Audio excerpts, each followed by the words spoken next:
ഇന്ന് നമുക്ക് വന്നേക്കുന്നത് ടൊയോട്ട ഫോർച്യൂണറാണ്. ഈ ഒരു ഫോർച്യൂണറിൻ്റെ പ്രശ്നം VSC വെഹിക്കിൾ സ്റ്റെബിലിറ്റി കൺട്രോൾ വാനിലിറ്റി ക്ലസ്റ്ററിൽ കത്തിക്കിടക്കുന്നതായിരുന്നു.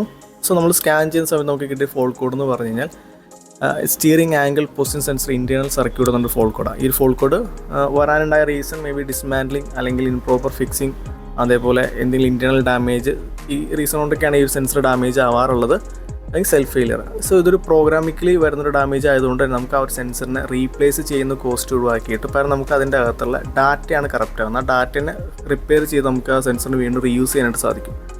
സോ നമുക്ക് ആ ഒരു സെൻസറിനെ റിമൂവ് ചെയ്യണമെന്നുണ്ടെങ്കിൽ സ്റ്റിയറിംഗ് വീലിൻ്റെ ബാക്ക് സൈഡിൽ ക്ലോക്ക് സ്പ്രിങ്ങിനോട് അറ്റാച്ച് ആയിട്ടാണ് ഈ ഒരു സെൻസർ വരുന്നത്.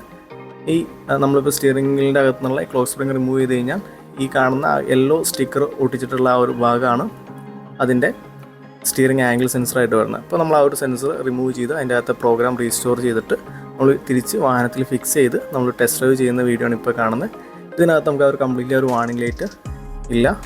നമ്മളത് വീണ്ടും എഗൈൻ വെഹിക്കിൾ സ്റ്റാർട്ടും സ്റ്റോപ്പും ചെയ്ത് സ്റ്റിയറിംഗ് റൊട്ടേറ്റും ചെയ്ത് ആ ഒരു വാർണിംഗ് ലൈറ്റ് വരുന്നില്ല എന്ന് കൺഫേം ആക്കിയിട്ട് നമ്മൾ വീണ്ടും സ്കാനിംഗ് ടൂൾ ഉപയോഗിച്ചിട്ട് ആ ഫോൾട്ട് കോഡ് സ്റ്റിൽ എക്സിസ്റ്റഡ് ആയിട്ടുണ്ടോ എന്ന് വീണ്ടും ചെക്ക് ചെയ്യുകയാണ്.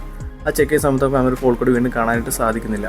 സോ ഇത്തരത്തിൽ വരുന്ന പ്രോഗ്രാമിക്കലി വരുന്ന ഡാമേജസ് ഇലക്ട്രോണിക് കമ്പോണൻസുള്ള വെഹിക്കിളിൽ കൂടുതലാണ്. സോ അത്തരത്തിലുള്ള ഡാമേജ് വന്നാൽ നമുക്ക് ആ ഒരു പാർട്സ് റീപ്ലേസ് ചെയ്ത് തന്നെ റീപ്രോഗ്രാമിംഗ് ചെയ്ത് റീയൂസ് ചെയ്യാനായിട്ട് സാധിക്കുന്നതാണ്.